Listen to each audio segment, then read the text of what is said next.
Welcome to Shri Chaitanya అకాడమీకి స్వాగతం. శ్రీ చైతన్య వారు ప్రీవియస్ టెట్ పేపర్స్ను విశ్లేషణ చేస్తున్నారు. 2024లో జరిగిన పేపరు మరి అంతకుముందు జరిగిన టెట్ పేపర్స్ను ప్రతిరోజు డైలీ పేపర్స్ను విశ్లేషణ చేస్తున్నాము. ఆంధ్రప్రదేశ్లో ఎక్కడ లేని విధంగా స్కూల్ అసిస్టెంట్ బ్యాచ్ రాబోయే డిఎస్సి కోసం ప్లాన్గా ఇక్కడ ప్రారంభిస్తున్నారు.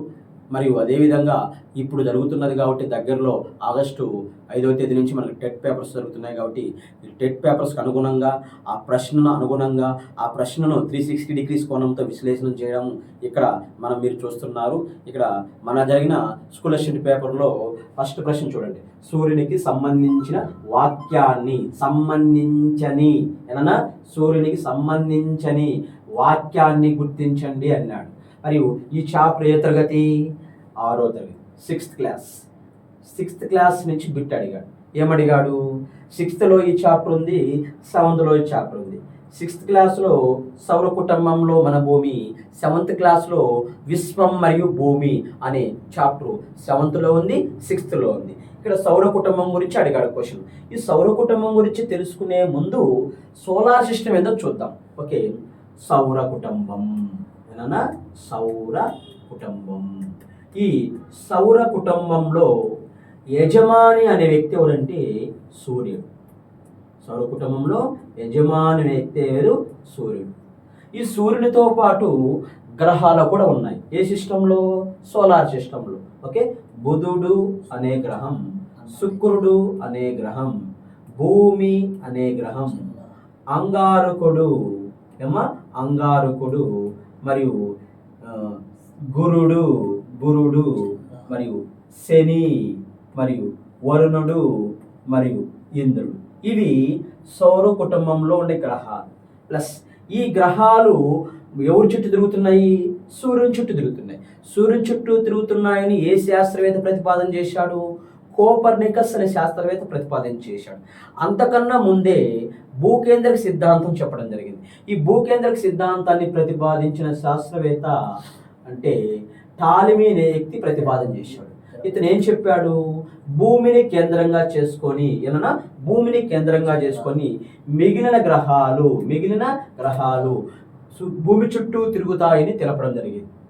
ఏ సిద్ధాంతము? భూకేంద్రక సిద్ధాంతం.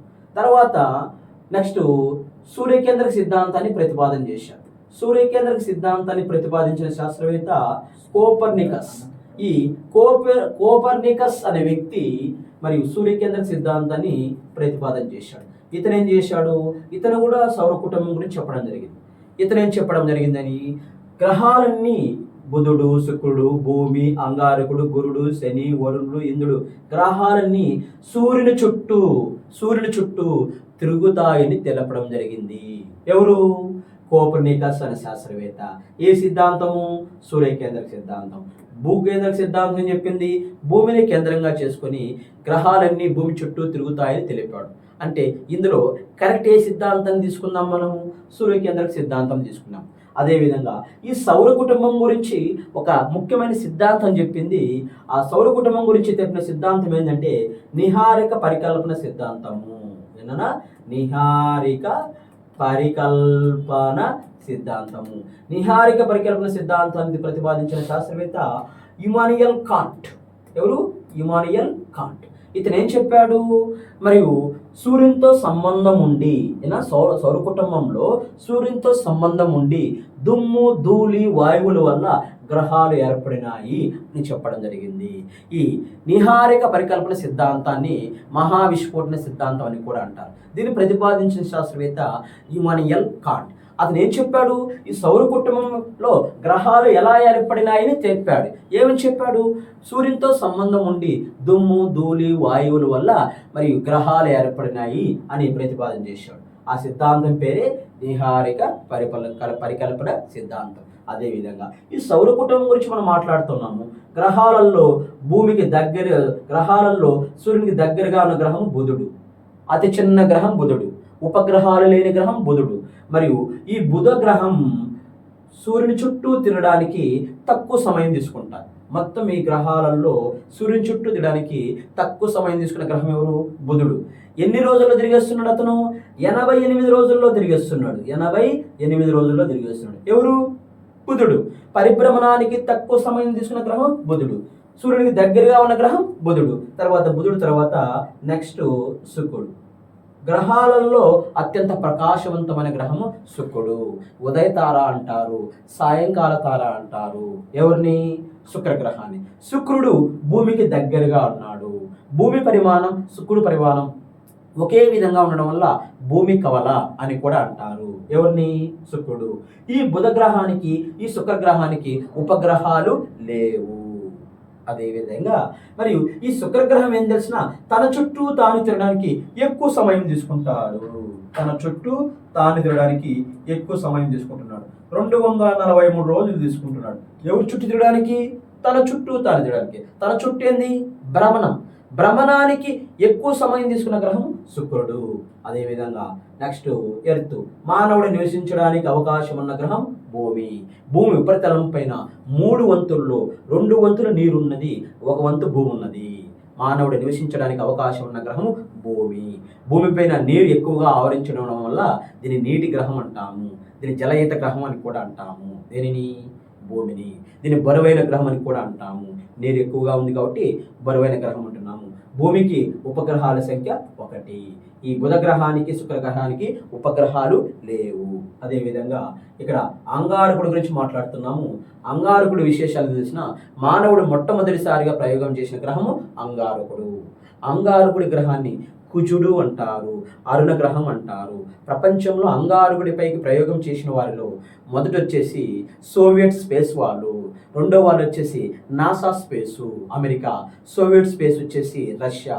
సోవియట్ స్పేసు మొదటివారు, నాసా స్పేసు రెండో వారు, మరియు మూడో వారు వచ్చేసి యూరోపియన్ స్పేసు, నాలుగో వారు వచ్చేసి విస్రో స్పేసు. విస్రో స్పేసు 2014 సెప్టెంబర్ 24వ తేదీన అంగారకుడిపైకి శ్రీహరికోట నుండి మంగళయాన్ మామ్ అనే శాటిలైట్ను పంపించారు. 2014 సెప్టెంబర్ 24వ తేదీన Mangalyaan MOM Mars orbiter mission అనే శాటిలైట్ను శ్రీహరికోట నుంచి ప్రయోగం చేశారు. అంగారకుడికి ఉపగ్రహాల సంఖ్య 2. తర్వాత ఎవరు? గురుడు. పరిమాణంలో అతిపెద్ద గ్రహం గురుడు. పరిమాణంలో అతిపెద్ద గ్రహం గురుడు. గురుడికి ఉపగ్రహాల సంఖ్య 79 ఉన్నవి. తర్వాత గురుడు తర్వాత శని. పరిమాణంలో అతిపెద్ద రెండో గ్రహం శని. ఎక్కువ ఉపగ్రహాలున్న గ్రహం శని. అందమైన వలయాల గ్రహం శని. అందమైన వలయాల గ్రహం శని. శనికి ఉపగ్రహాల సంఖ్య 82. అదేవిధంగా తర్వాత వరుణుడు. వరుణుడు విశేషాలు ఏంటంటే వరుణుడు అనే వ్యక్తికి సూర్యుడు పడమర ఉదయిస్తాడు. ఇతను సవ్య దిశలో తిరుగుతున్నాడు. సవ్య అంటే తూర్పు నుంచి పడమరకు. అలా సవ్యలో తూర్పు నుంచి పడమరకు తిరిగే గ్రహాలు వచ్చేసి ఒకడు వరుణుడు అనే గ్రహము, మరొకడు శుక్రుడు అనే గ్రహము. ఈ 2 గ్రహాలకు సూర్యుడు పడమర ఉదయిస్తాడు. మరియు ఇతనికి వరుణుడికి ఉపగ్రహాల సంఖ్య 27. లాస్ట్ సూర్యునికి దూరంలో ఉన్న గ్రహం ఎవరు? ఇంద్రుడు. చల్లని గ్రహము ఇంద్రుడు, శీతల గ్రహము ఇంద్రుడు. మరి ఇంద్రుడు సూర్యుని చుట్టూ తిరగడానికి ఎక్కువ సమయం తీసుకుంటాడు. అంటే పరిభ్రమణానికి ఎక్కువ సమయం తీసుకున్న గ్రహము ఇంద్రుడు. ఇతను 164 సంవత్సరాలు 164 ఇయర్స్ తీసుకుంటున్నాడు. ఎవడు చుట్టూ తిరగడానికి? సూర్యుని చుట్టూ తిరగడానికి. అంటే పరిభ్రమణానికి ఎక్కువ సమయం తీసుకున్న గ్రహము ఇంద్రుడు, పరిభ్రమణానికి తక్కువ సమయం తీసుకున్న గ్రహం బుధుడు. 88 రోజులు. మరియు భ్రమణం అంటే ఏంటి? తన చుట్టూ దాని తిరగడాన్ని భ్రమణం అంటాం. భ్రమణానికి ఎక్కువ సమయం తీసుకున్న గ్రహము శుక్రుడు, 243 రోజులు తీసుకుంటున్నాడు. భ్రమణానికి తక్కువ సమయం తీసుకున్న గ్రహం గురుడు. భ్రమణానికి తక్కువ సమయం తీసుకున్న గ్రహం గురుడు. భ్రమణానికి ఎక్కువ సమయం తీసుకున్న గ్రహం శుక్రుడు. పరిభ్రమణానికి ఎక్కువ సమయం తీసుకున్న గ్రహం ఇంద్రుడు. పరిభ్రమణానికి తక్కువ సమయం తీసుకున్న గ్రహం బుధుడు. అదేవిధంగా ఇక్కడ మరొక విషయం ఏం తెలుసా? మరియు ఇక్కడ 8 గ్రహాలు ఉంటే ఒకప్పుడు ఎన్ని గ్రహాలు ఉన్నాయి? 9 గ్రహాలు ఉన్నాయి. ఈ 9వ గ్రహం ఏంది, అది ఏమైంది, అది కనుగొనండి అన్నాడు. 9వ గ్రహం వచ్చేసి ఫ్లూటో. ఏంటమ్మా? ఫ్లూటో. ఈ ఫ్లూటో లేదా దీన్ని యముడు అంటారు. ఏమంటారు? యముడు. ఈ యముడు దీనికి స్థానచలనం లేదు అనే ఆలోచనతో ఖగోళ శాస్త్రవేత్తలు ఏం చేశారంటే గ్రహాల నుంచి 2006 సంవత్సరంలో తొలగించారు. 2006 సంవత్సరంలో తొలగించారు. ఇది సోలార్ సిస్టమ్ గురించి ముఖ్యమైన విషయం. ఇక్కడ ప్రశ్న ఏం చేశాడు? సూర్యునికి సంబంధించని వాక్యాన్ని గుర్తించండి అన్నాడు. అంటే సూర్యునికి సంబంధించని వాక్యాన్ని, అంటే సరికాని వాక్యాన్ని గుర్తించండి అని నాకు చెప్పడం జరిగింది. సూర్యుడు సౌర కుటుంబంలో మధ్యలో ఉన్నాడు. ఎస్, ఉన్నాడు. సౌర కుటుంబానికి అవసరమైన వేడి, కాంతిని సూర్యుడు అందిస్తాడు. ఎస్, అందువల్లనే సౌర కుటుంబం యజమాని అంటారు. ఎవరిని? సూర్యుడిని. తర్వాత సూర్యుని ఉపరితలంపై దాదాపు 1,00,000 డిగ్రీల ఉష్ణోగ్రత ఉంటుంది అని రాశాడు. ఇది రాంగ్ అండి. 1,00,000 డిగ్రీలు కాదమ్మా. సూర్యుని ఉపరితలం పైన 6,000 డిగ్రీల సెల్సియస్ ఉండును అని పాఠ్యాంశంలో రాయడం జరిగింది. అంటే ఇది సరికాని వాక్యం అంటున్నాం.